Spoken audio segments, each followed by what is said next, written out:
Веќе познати имиња и кадри кои дефилираат во политиката со години. Ова ќе биде најдобрата понуда на СДСМ за локалните избори на есен.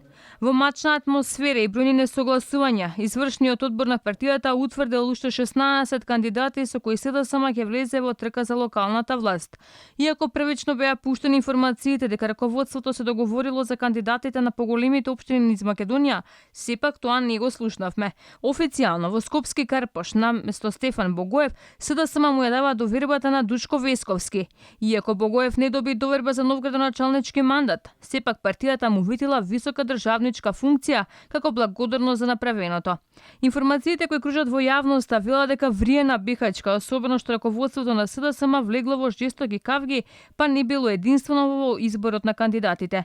Но генералниот секретар на партијата Љупчо Николовски демантира дека имало кавги. И официјално, поранишниот пратеник и прв човек на царина Горан Сугаревски е потврден кандидат за Прилеп. Во Скопската општина Аеродром ќе се оди со нови имиња. Пратеникот Александар Филиповски, кој го наследи Павле Богоевски во парламентот, и официјално ќе биде кандидатот на СДСМ за градоначалник на Аеродром, со што Златко Марин излегува од игра за изборната трка. Во Свети Николај СДСМ оди со актуелниот градоначалник Сашко Велковски. Химзија Лизовик во Титово, во Сопиште СДСМ излегува со името на Сашо Стојановски. Во Јагуновце актуелниот градоначалник Дарко Блажевски повторно ќе се обиде да ја добие изборната трка. Во Кавадарци кандидат е Горан Тодоров, председател на општинската организација.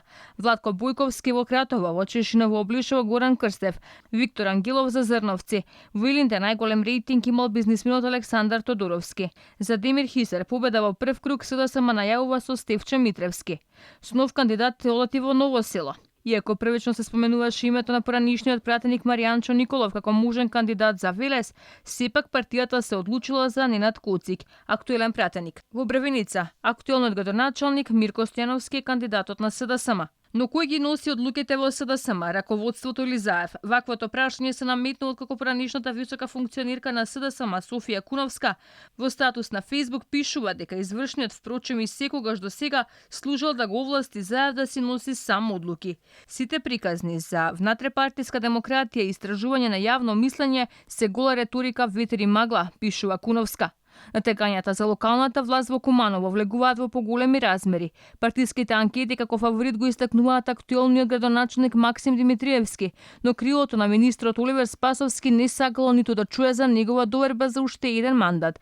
По неофицијалните информации кои се споделуваат во однос на трката за општина Цинтар, се поизвестно дека ниту актуелниот градоначалник Саша Богдановиќ веќе не се вклопува во математиките на партијата, па не се исклучува можноста Богдановиќ како независен кандидат да влезе во трката за нов мандат.